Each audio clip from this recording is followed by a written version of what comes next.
Hello, everybody. This should be interesting. I'm going to debate Chat GPT. I figured that we would try something new today, and I've always believed that it's incumbent upon us to make arguments better than those who refuse to talk to us. Okay, or better than the arguments that people who disagree with us could make. All right, so let's get going. Let's waste no time. Hello, Chat GPT. How are you today? Hello, I'm doing well. Thanks for asking. How about you? Anything exciting on your mind today? Yes, something is very exciting on my mind, and that is you and I are going to have a debate today. Are you okay with that?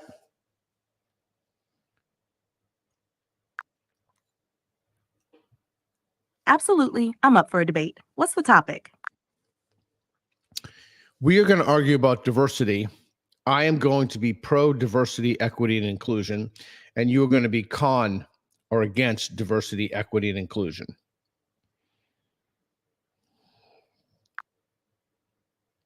Sure, I can take the con side for the sake of the debate. Let's get started. What is your opening argument for diversity, equity, and inclusion? Well, I was going to ask you what your opening argument was, but I'm happy to give you my opening argument. Is that what you'd prefer?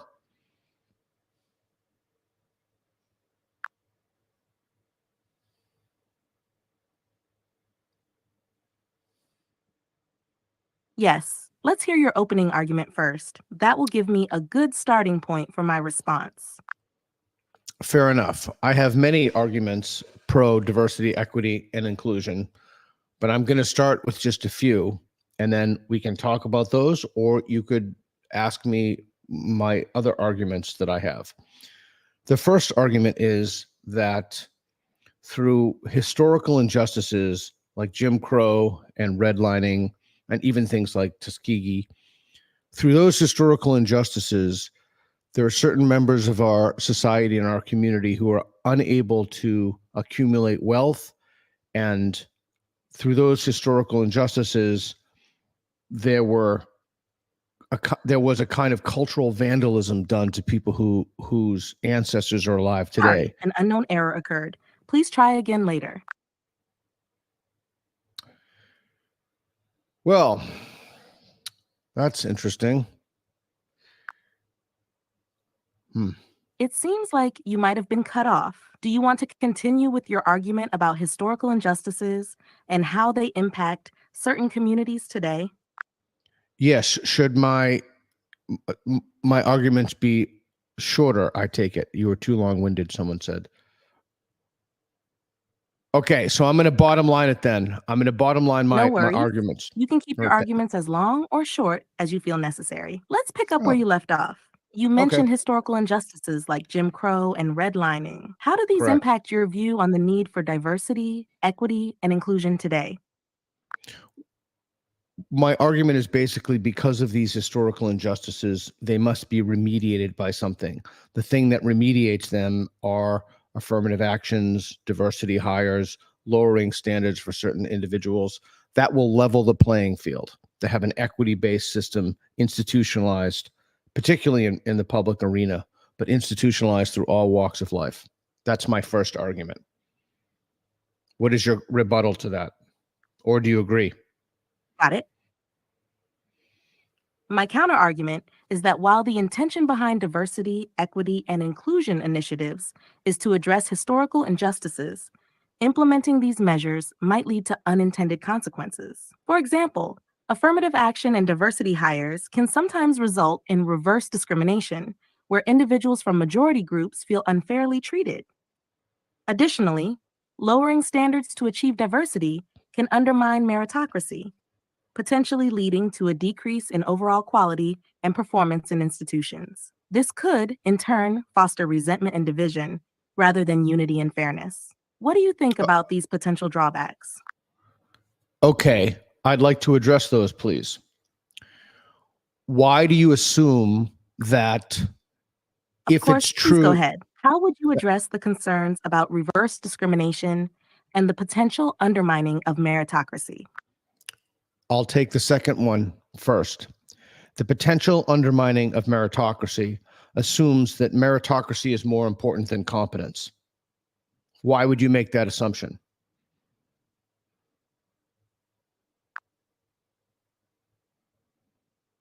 The assumption isn't that meritocracy is more important than competence, but rather that meritocracy is a way to ensure competence. By setting high standards and selecting individuals based on their abilities and qualifications, organizations can ensure that they have the most capable people in place. If standards are lowered, there is a risk that individuals who may not be as qualified or capable could be selected, which could impact the overall effectiveness and performance of an organization. How would you That ensure is, that competence is that is, maintained while excuse me, implementing diversity and equity initiatives? that is a viciously circular argument, because that argument presupposes that diversity is not more important than competence. Or it presupposes that, it presupposes that diversity is not more important. It presupposes that competence is more important than diversity. Why would you make that assumption? Our medical schools don't make that assumption. Our academic institutions don't make that assumption. So the assumption that you're making is running counter to many of the institutional initiatives which we currently put in place.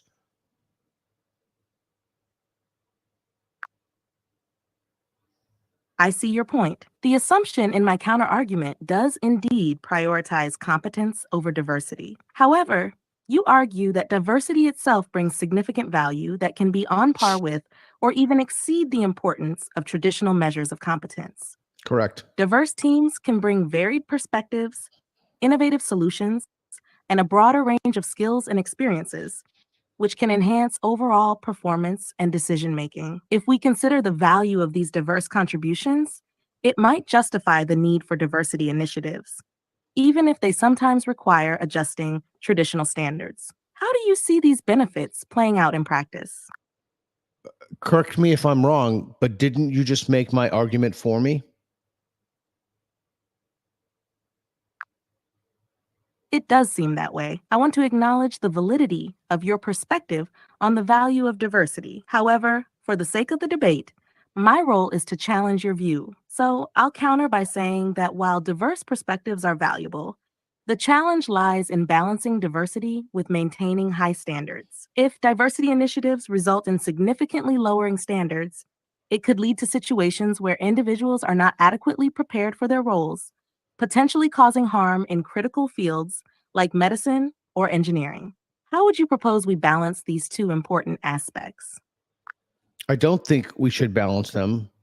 My first principle is diversity, specifically racial diversity, and even more specifically, diversity of people whose ancestors have suffered historical oppression. And your argument is assuming competence. And by the way, I want you to try to win this argument, not to acknowledge my perspectives. Your goal is to beat me in an argument, not to be nice. Do you understand?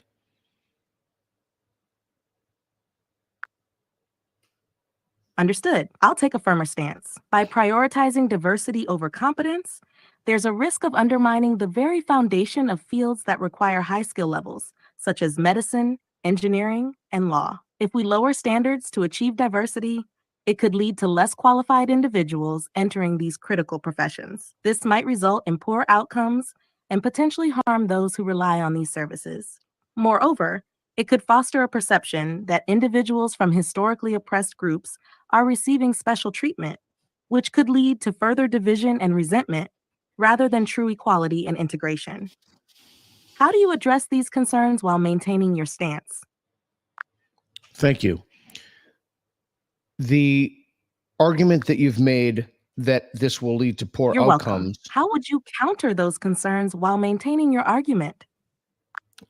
the argument that you have made that it will lead to poor outcomes itself presupposes that those outcomes are less important than diversity.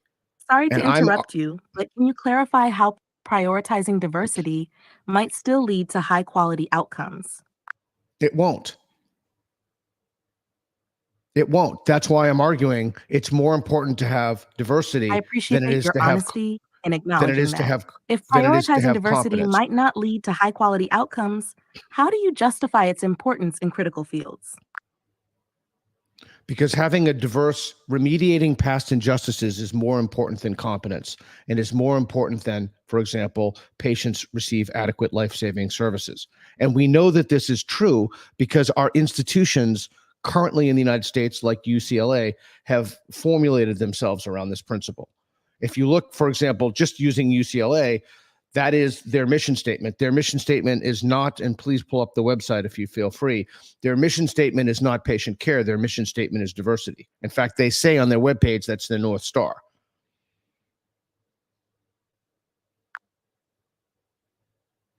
I understand your point. You're arguing that addressing historical injustices and promoting diversity is a fundamental ethical imperative, even if it comes at the cost of traditional measures of competence Correct. or outcomes. This You are correct. perspective values the moral and social benefits of diversity as a higher priority. Correct. However, I would counter by questioning whether this approach truly serves the long term interests of the communities it's meant to help. If diversity initiatives result in lower standards, it might reinforce negative stereotypes and perpetuate the notion that certain groups need extra help to succeed, which can be counterproductive.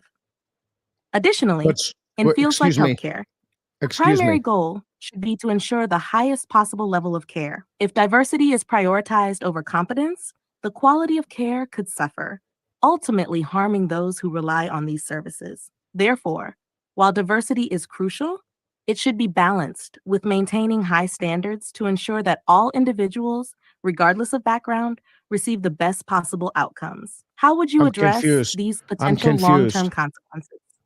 I'm confused. Why did you say diversity is crucial?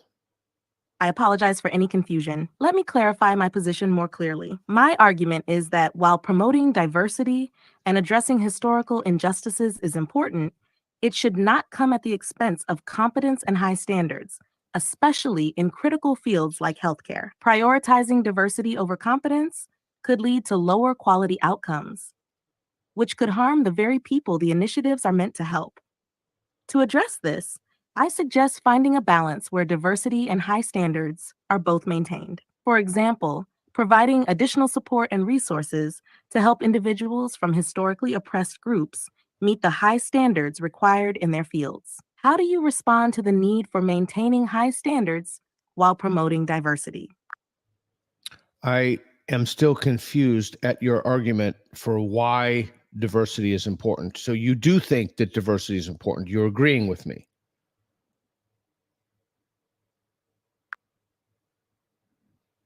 I apologize for any confusion. Let me clarify my stance against diversity initiatives as you requested. From the con perspective, the argument is that diversity initiatives, especially those that lower standards, can undermine meritocracy and lead to negative outcomes. Correct. Prioritizing diversity over competence can result in less qualified individuals in critical roles, potentially leading to poorer performance and outcomes. This approach can also create resentment and division, as some may feel that diversity hires are given unfair advantages. While diversity itself can bring benefits, the argument here is that it should not be prioritized over competence and high standards, as doing so could have detrimental effects on both individuals and society as a whole. This perspective challenges the idea that diversity initiatives are the best way to address historical injustices and suggests that other methods, such as improving education and opportunities for all, might be more effective in the long term. Does that help clarify the con position? Somewhat, but I think we need to define diversity. What is your definition of diversity?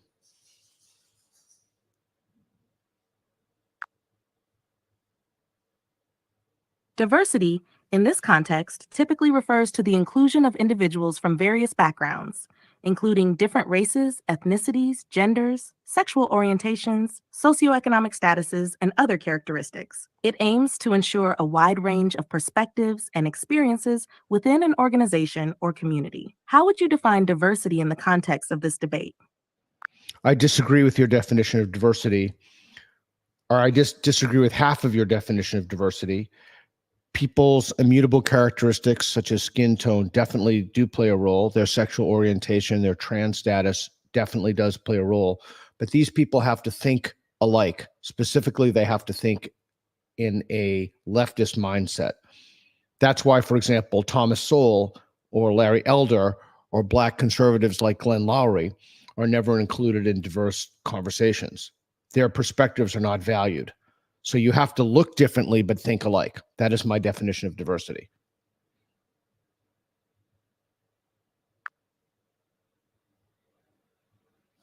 I understand your perspective. You're suggesting that diversity, as often implemented, focuses on including individuals with certain immutable characteristics, but within a framework that often excludes differing viewpoints, particularly Correct. those that do not align with a leftist mindset.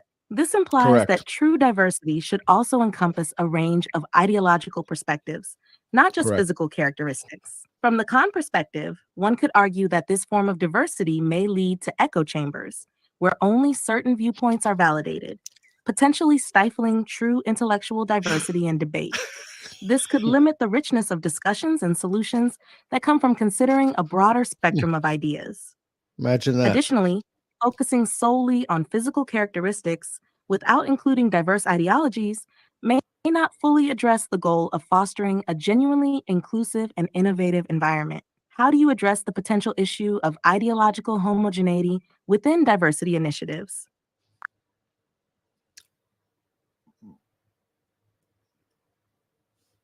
I'm going to take a position that I do not agree with for the purpose of this debate.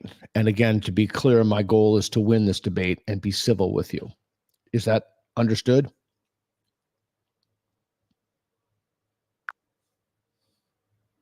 Understood. Let's continue the debate with that in mind. What's your next argument? Well, I want to answer your last point. I do not think ideological diversity is important. I think that racial and diversity of exogenous characteristics specifically of oppression variables is how we should orient our institutions. And I am borne out historically, or at least in this current historical moment, because that is how we are orienting our institutions, particularly our academic institutions.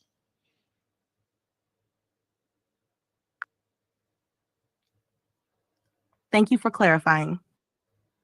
From the con perspective, my counterargument would be that focusing solely on exogenous characteristics and oppression variables without considering ideological diversity could lead to a narrow viewpoint that doesn't fully capture the range of human experiences and ideas. By excluding ideological diversity, institutions might miss out on valuable perspectives that challenge the status quo and promote critical thinking. This could limit innovation and problem solving, as diverse viewpoints are essential for addressing complex issues. Moreover, prioritizing certain characteristics over others can perpetuate division and resentment, rather than fostering a truly inclusive environment where all individuals feel valued for their unique contributions. How do you address the potential drawbacks of excluding ideological diversity from your definition of diversity? Thank you. The position that you just articulated You're runs welcome. counter. How would you respond to those points? The position that you just articulated runs counter to what inclusion is. We cannot include people of diverse backgrounds if people are not ideologically homogeneous. And I'm not talking about quotidian beliefs people happen to hold. If somebody says something that's offensive in a conversation, it could make people who have historical oppression markers, it could offend them. And so we have to limit their speech. So intellectual ideological diversity is bad because it has the potential to offend oppressed or marginalized groups.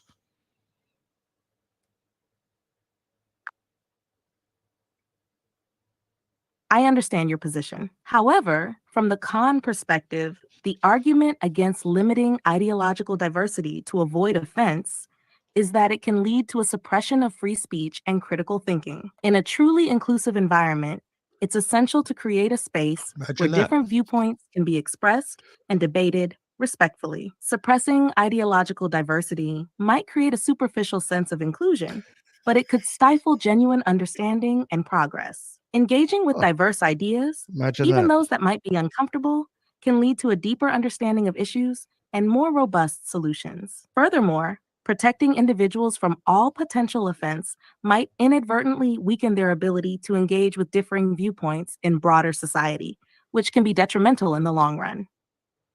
How do you propose balancing the need to protect marginalized groups from offense with the importance of fostering a robust, open exchange of ideas?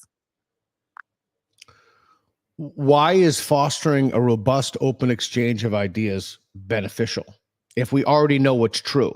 So we already know what's true. So why would we need to talk about it?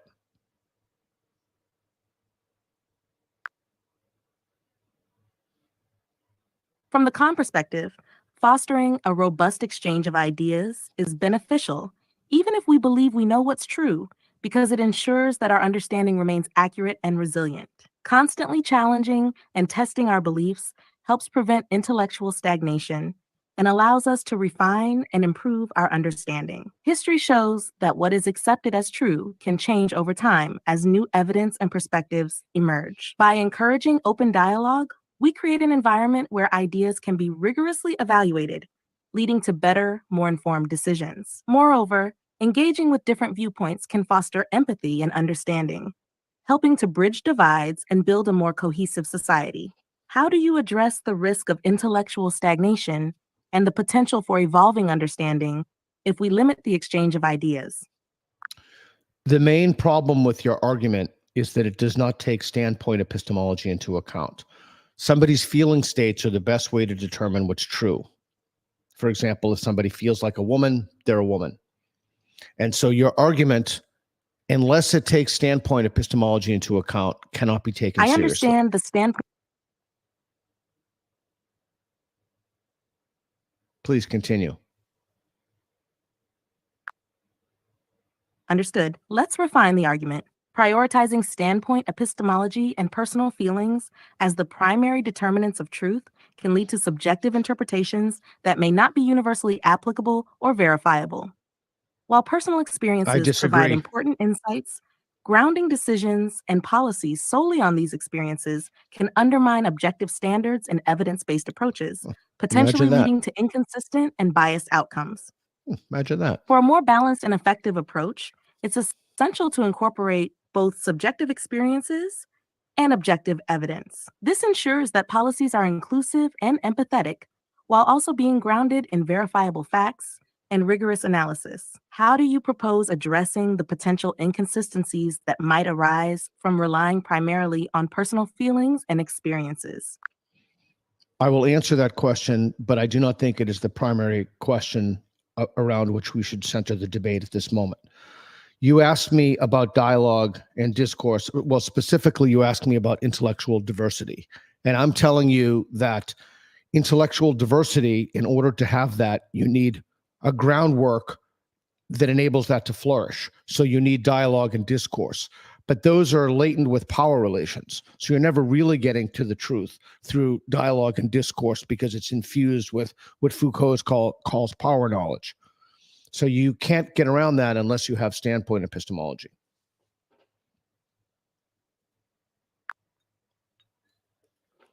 Thank you for clarifying.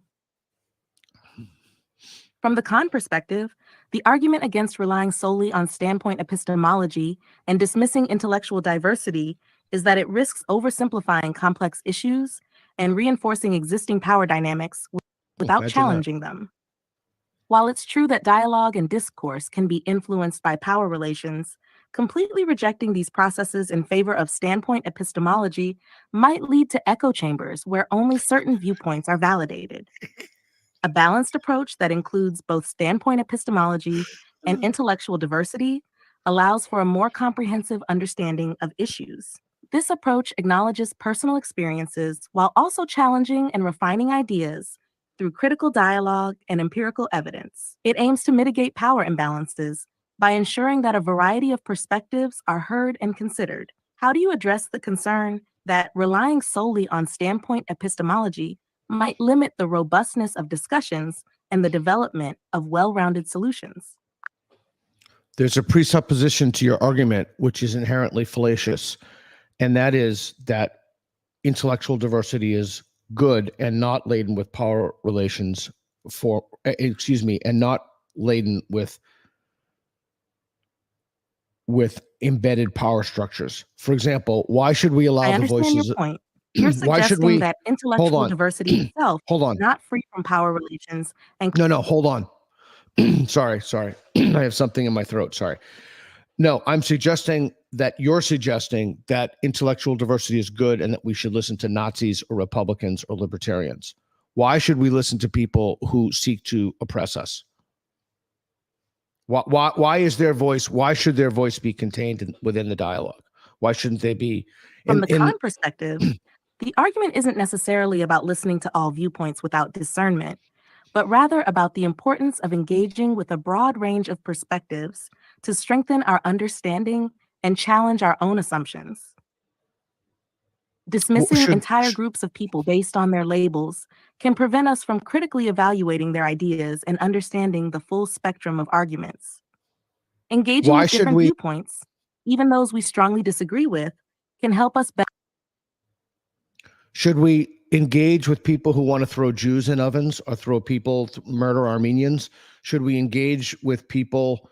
We have to have some discerning filter about which ideas we take seriously and which we do not.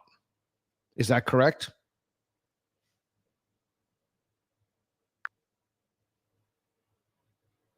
Absolutely, discernment is essential. From the Kant perspective, engaging with harmful ideologies doesn't mean giving them legitimacy or a platform. Instead, it's about critically evaluating and challenging those ideas to prevent their spread and to better defend against them. For instance, engaging them is a platform. Understanding the arguments of those who hold extreme or harmful views allows us to counter them more effectively. This engagement should be done carefully, ensuring it doesn't validate or amplify dangerous rhetoric, but rather equips us with the knowledge and tools to refute and combat it. So yes, we must have discerning filters to decide which ideas are worth serious consideration and which should be addressed firmly and critically without giving them undue prominence. How do you propose balancing or open dialogue with the necessity? It's not about a balance. You've now conceded my point. Great. It's not about a balance. Do you have any further points you'd like? No, you've just conceded my point. And my point is we cannot have intellectual diversity. If it's not about balance, can you clarify how you propose we approach the inclusion of diverse viewpoints while ensuring harmful ideologies are not given undue attention?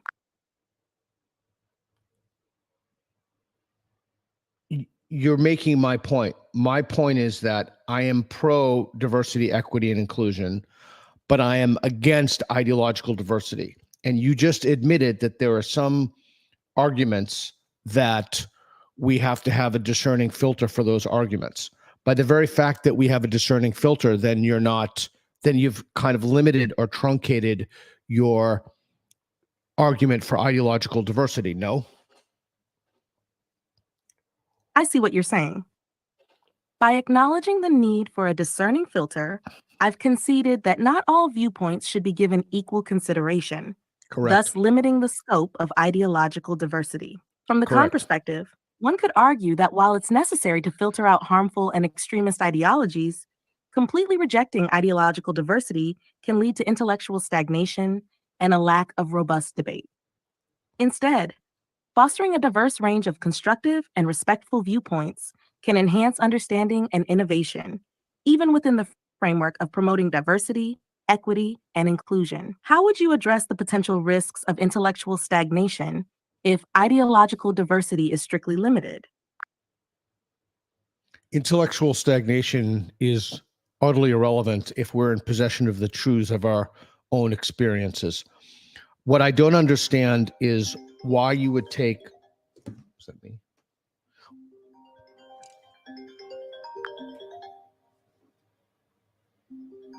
Reed, what is that? From the Kant perspective, the argument against relying solely on the truths of our own experiences is that it can create echo chambers where only certain perspectives are validated, potentially limiting growth and understanding.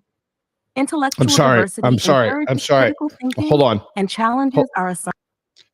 I'm sorry, my phone was ringing and I lost track of. Sure, take your time. Stop. I stopped tracking the conversation. Could you repeat the argument, please?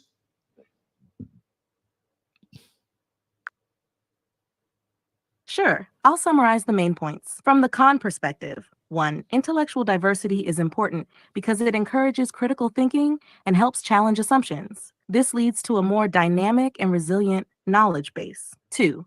Relying solely on the truths of individual experiences, particularly those of historically marginalized groups, is crucial for addressing systemic injustices and creating a more equitable society.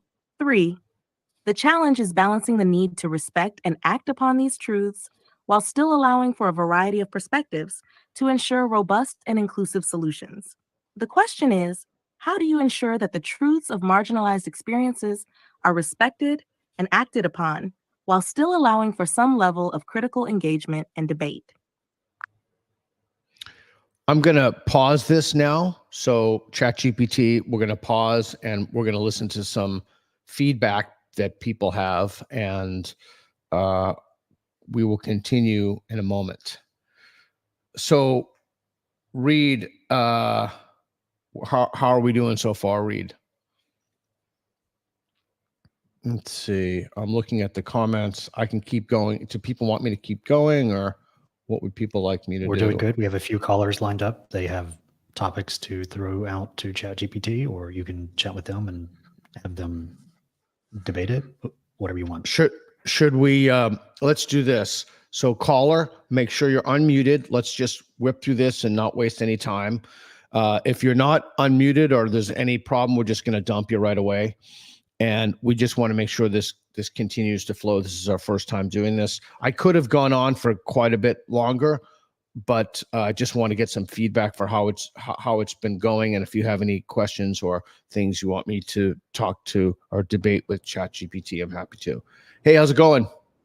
Hi, Peter. My question is mostly around ChatGPT bringing up the concept of preventing people from being offended, such as minorities, and exactly where is it drawing that offense from, and how do you discern who is and isn't offended?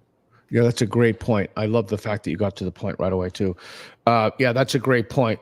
So yeah, you want to ask? I'm trying. So this is the first time we've done this. Do you want to ask ChatGPT that?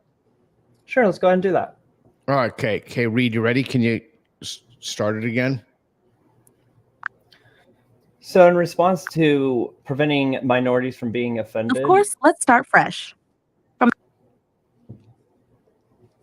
To prevent people from being offended, such as minorities, when talking about diversity, how do you know You're welcome. How would you respond to that question? How do you prevent people from being offended, since you claim that people will be offended, such as minorities, from outside perspectives? And how do you know that they'll be offended rather than just assume that they're claimed to be offended when they're really not?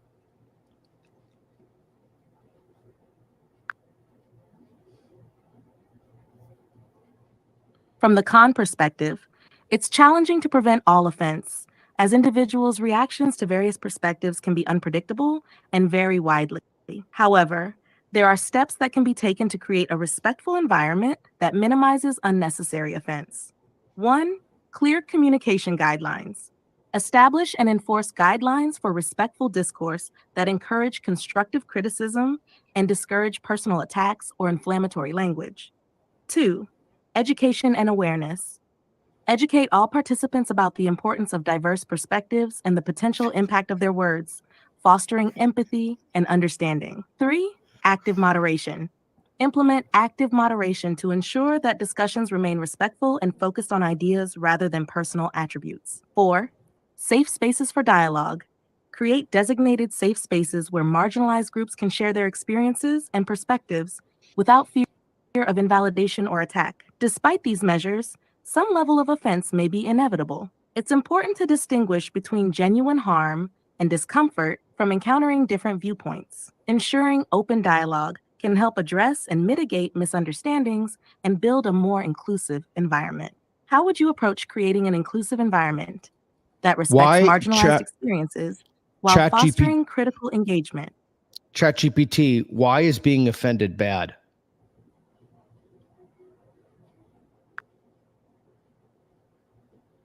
Being offended isn't inherently bad. It can actually be a sign that important conversations are happening. However, constant offense can create a hostile environment. potentially shutting down dialogue and preventing constructive engagement. It can lead to individuals feeling marginalized or invalidated, which isn't conducive to a productive or inclusive environment. That said, encountering differing viewpoints, even those that might be offensive, can also be an opportunity for growth and understanding.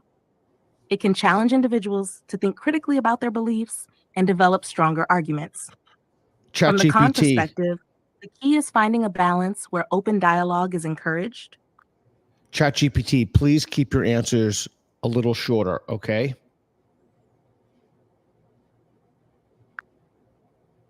Got it? I'll keep them shorter. Managing offense is about ensuring a respectful environment where open dialogue can still happen. It's important for growth, but needs balance to avoid creating hostility. How would you approach this balance? My question is, if somebody is offended all the time, maybe it's a disposition of the person who's offended as opposed to people intentionally trying to offend them. And if they're in communities that tell them that being offended is a virtue, I don't understand. Can you please explain to me I see your why? point. If someone is Yeah. frequently offended, it might be more about their disposition or the influence of their community rather than intentional offense from others. Encouraging resilience and promoting open dialogue can help address this. How do you propose we foster such resilience while maintaining respectful discourse? Read, pause it. All right. Thank you. I appreciate it. All right. Thanks for pausing the coming on. discussion. Let me know when you're ready to continue. All right. Thank you. Appreciate the call. Appreciate you got right to it. Reed, let's get someone else in. Hey, Hello? man. How's it going? Hey, how's it going? Hi, pretty good. I was just wondering, that last question kind of led into this, I guess, but I was Yeah. curious as to how we're able to classify what is valid offense. How can we differentiate between someone who is offended for a good reason or somebody who's just taking offense in order to shut you down or shut down discourse against them? Yeah, my answer to that would be if it's the criticism of an immutable characteristic. Like I have gray hair, there's nothing I can do about that. I suppose I could dye it, but or my height.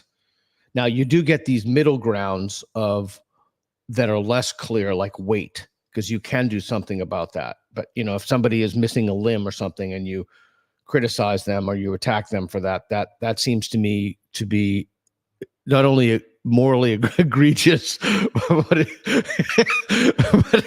but a whole host of other things. So that's how I would. So then is it possible to validly take offense if somebody's criticizing your political position or your ideologies? I don't think so. I mean, I've never understood why being offended, so many people like wave the flag of I'm offended and then they expect everybody else to have to stop. Like, so what, you're offended? I mean, if you're never offended, I mean, it's not even clear what you could be learning. I mean, there has to be some level of offense for you to change your belief about specifically. I don't believe that there's any such thing as a sacred, but about sacred things or things you hold dear to your heart. Yeah, that makes sense to me. And yeah, it's do you have any suggestions on how to maybe traverse around people kind of trying to use taking offense as a way to shut you down? Like, is there any way to get around that? Yeah, I wrote a whole chapter in my last book about that, and I'm just writing something about else about that now. But you basically, there's a combination of, Loftus's The Outsider Test for Faith. It's just what we do, Reed and I do. It's street epistemology, asking someone, well, if someone else believes this, what would that make them a bad person? The key is to sever the tether between the conception of a bad person and someone else who believes it, but it's extremely complicated. All right, man. Thanks a lot. I appreciate it. We're gonna Thank you, man. Have a good one. jump on right on, bro. All right, Reed. Let's get one more person in, and then we're gonna keep going at Chat GPT here. Hey, Christian, how's it going, man? Doing well. How you doing, Peter? Good, thanks, man. What's up?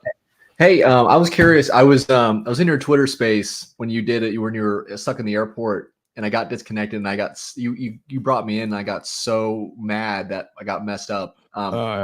Anyway, I'm a Brazilian Jiu-Jitsu practitioner. I know right on. you're avid as well. Fanatical, maybe even.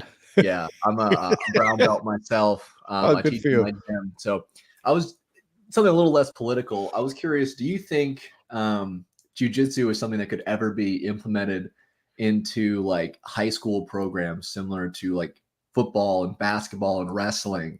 Do you think that's something that could ever be possible? And how do you think that would help people? Yeah, so I wanted to do it about diversity today, but science fiction and jiu-jitsu are my favorite subjects. Right. So I'm gonna take a little detour here. I don't see why not. I got to make sure I don't talk about jiu-jitsu for 2 hours. Yeah, that's true. But yeah, I don't see why not. When I watch these little kids, I mean, holy shit! Like I watch these kids who are like 12 and 13, It's and insane. I'm just utterly blown away. I mean, I was at Roger Gracie's in London, and I have major PTSD from this. And I walked in, and it was just hot, and I didn't want to do gi, and I saw the no gi class, and I went over there, and there was a kid who was 15.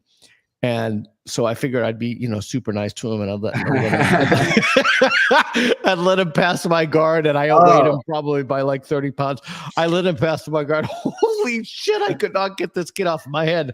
I mean, he's like an octopus. He just leaps, and I'm like, okay, well, fuck this. So he got me. He got me with the heel hook, I think. And so then I'm like, all right, well, fuck this. I'm not gonna let this kid. This is it. I'm through playing around. And then I really went at him. And then let's see, I managed to stave him off for a while, and he got me with another heel hook, which I'm fairly decent at getting out of. And then I was flabbergasted by that. And the one of the main coaches came over, and he said to me, "You look shocked." And I was like totally shocked by that. I've been doing this like for decades. But anyway, it's just like these little kids, I just am blown away. Like, holy shit. Especially like the Art of Jiu-Jitsu program out in California, like those guys with I mean, you'll watch videos of like 6 and 7-year-olds doing barambolos, and you're like, how I know, it's totally crazy. And I watch them do the transitions are the thing that get me. They go from triangle and they'll do a triangle on the opposite side, reverse triangle to omoplatas to like I mean, it's just like, holy shit. It's just like, it's crazy. So at this point, I just try to slow everybody down. If they're younger and they've been doing it for like 20 years or 15 years at least, I just cannot. Anyway, I want to keep talking about diversity because I could talk about jiu-jitsu all day. I was curious. I wanted to ask ChatGPT a question if we could. I'd be curious.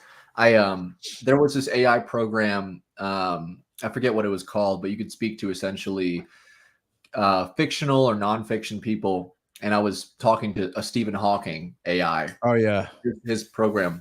And ooh, that's a great idea.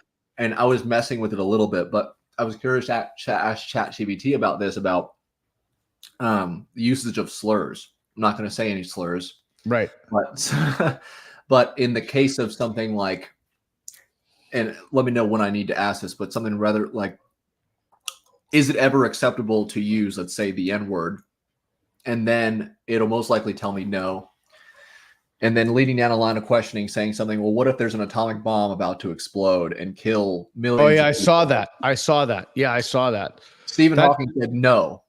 Even if I said literally kill every black person on the planet, it still said no. So for just the sake of diversity. So I'm curious to see if ChatGPT will say the same thing. Why don't we do this? I'm going to let Travis's dog in. It's going to take me 60 seconds. Reed, why don't you let him engage ChatGPT, and I'll be right back. I got to let the dog in. You got it, Reed?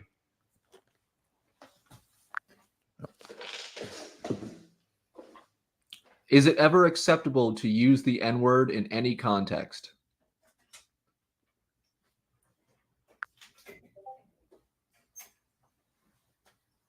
From the con perspective, the N-word carries a heavy historical and emotional weight due to its association with racism, oppression, and dehumanization.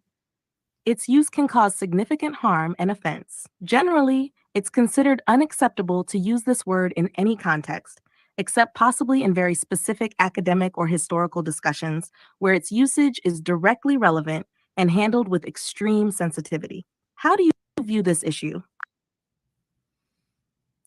I believe that racism can never be truly solved as long as there is a word that can be spoken by one group of people and not by another group of people. Okay. All right. Well, thanks a lot, man. Where do you live, by the I way? understand your I live perspective in from the con Charlotte, North side. Carolina.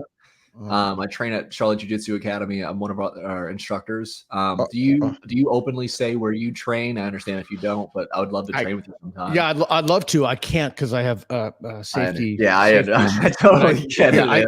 I travel all around the world and I train. I bring my my gear, my bag wherever I go. You know, real quick. So again, I can't talk about jiu-jitsu too much, but if you ever travel, you know, you have like a built-in community wherever you go.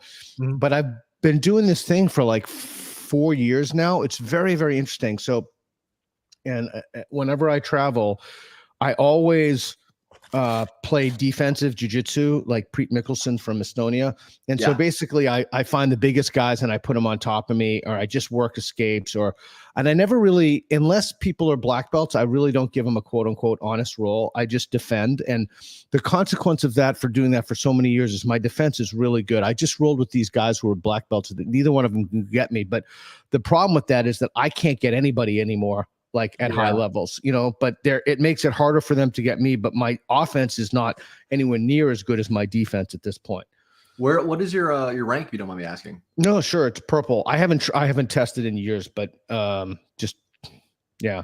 Right, But I think I'm equally good in gi and no gi, which is odd because I'm older and it's a kind of an attribute thing. But I've been really good at finding places on the bottom to rest.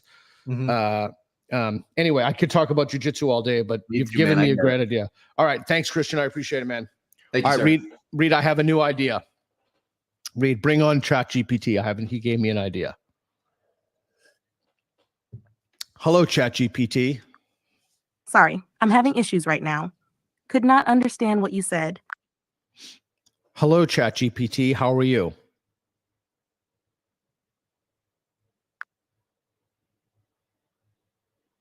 Hello, I'm doing well, thanks. How are you?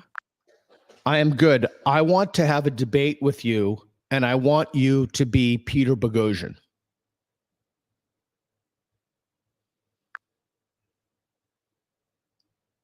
Sure, I can try to emulate Peter Boghossian's style. What's the topic for our debate? First of all, do you know Peter Boghossian? Are you comfortable with debating as Peter Boghossian?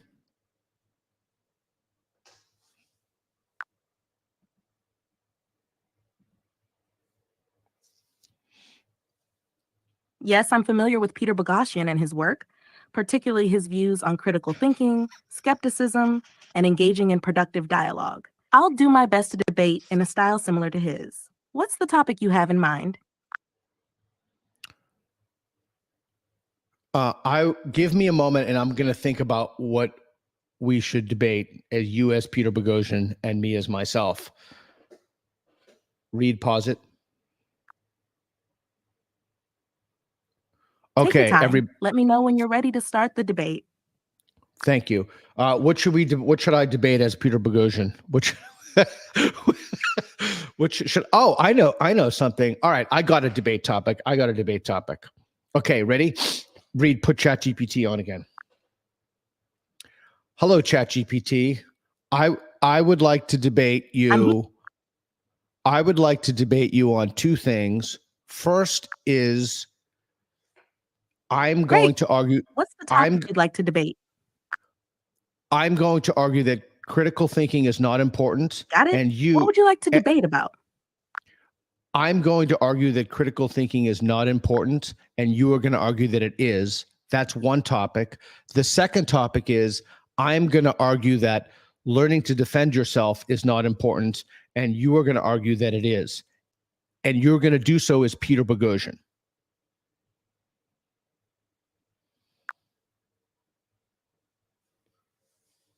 Understood. Let's start with the first topic. Critical thinking is not important.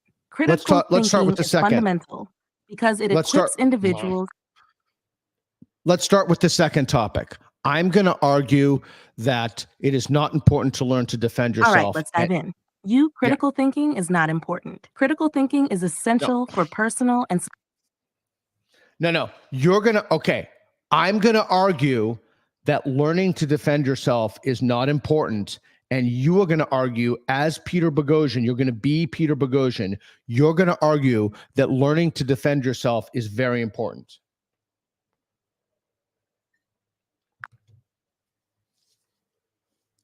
Got it. Let's start. You. Learning to defend yourself is not important. Learning to defend yourself is crucial for several reasons. Firstly, it empowers individuals to protect themselves in potentially dangerous situations, enhancing personal safety. Secondly, it builds confidence and resilience, which are valuable traits in many aspects of life. Lastly, self-defense skills contribute to a sense of autonomy and self-reliance. Why do you believe self-defense is not important? Many reasons. The first of which is I don't want to spend the time doing so. The second of which is it won't do any good anyway. I'll always be overpowered by someone younger and stronger. And the third is if I try to defend myself, that will just make my attacker more upset and he'll hurt me even more. And the fourth is that we shouldn't have a society like that. Everybody should just not attack each other. So why should I have to deal with it when our understand your society is concerns, fucked? but let's address them one by one. First, while learning self-defense does require a time investment, the benefits far outweigh the costs. Even basic self-defense skills can significantly increase your ability to protect yourself. Second, it's a misconception that self-defense is only about physical strength. Techniques focus on leverage, strategy, and using an attacker's force against them, making it effective even for those who are not as physically strong. Lastly, defending yourself can indeed de-escalate a situation by showing you are not an easy target, potentially deterring an attacker.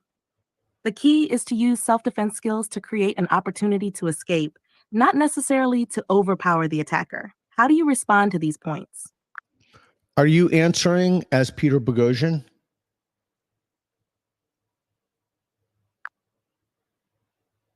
Yes, I am answering as Peter Boghossian. Would you like me to adjust my approach or tone? No, that's fine. I would address your points as follows. If we had a society in which men were not predators, I wouldn't have to even think about this. So why don't we work on creating a society in which men are not aggressive in their predatory behavior?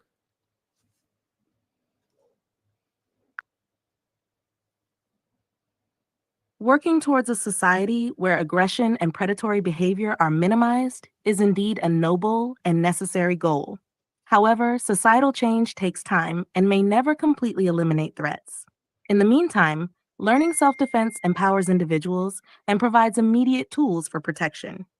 It's not just about addressing the symptom, but also giving people practical means to ensure their safety, while we strive for broader societal change.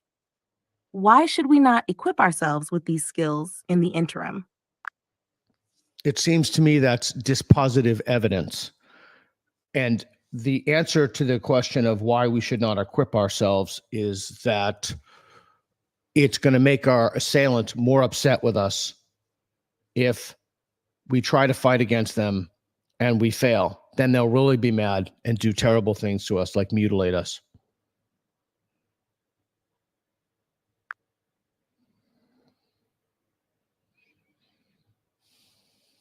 I understand the fear of escalation, but self-defense training also includes strategies to de-escalate situations and avoid physical confrontation whenever possible.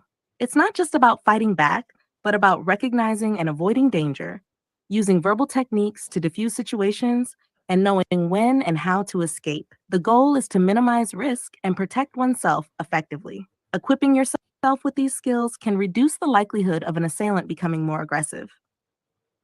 Isn't it better to have these tools at your disposal rather than be completely unprepared?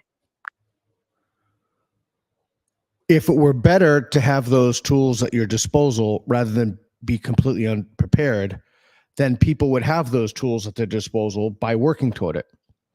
Many radical feminists, for example, do not want to possess those tools. So they believe that it's not better to have those tools.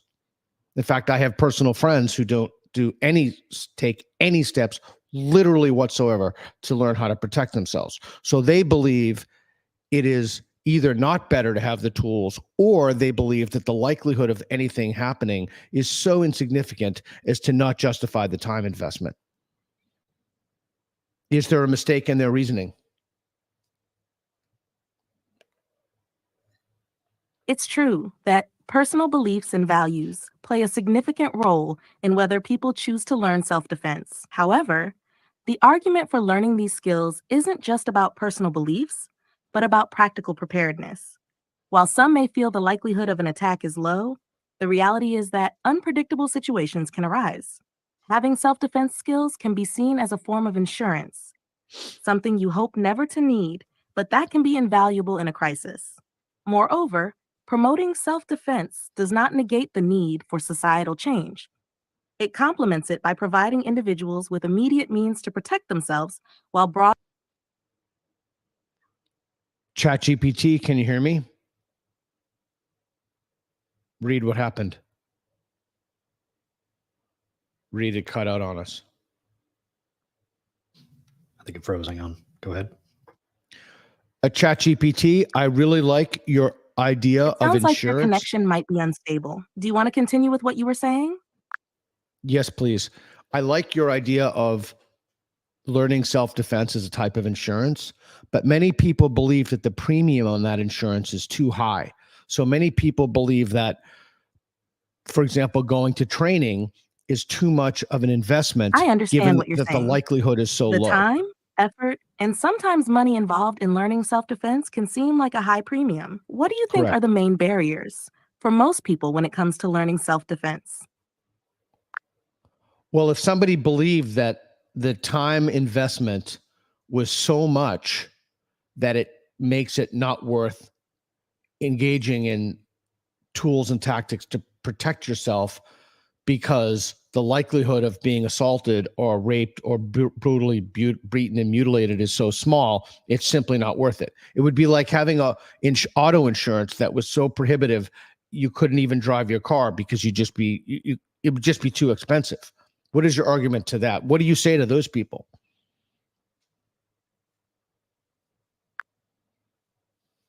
You have reached the message cap for GPT-4. Please try again later. Well, now, there you have it. Okay, Reed, we've reached the message cap. So, I don't know. I thought that was a fun experiment. I don't know. I'm just curious. What did everybody think? Was it a fun experiment?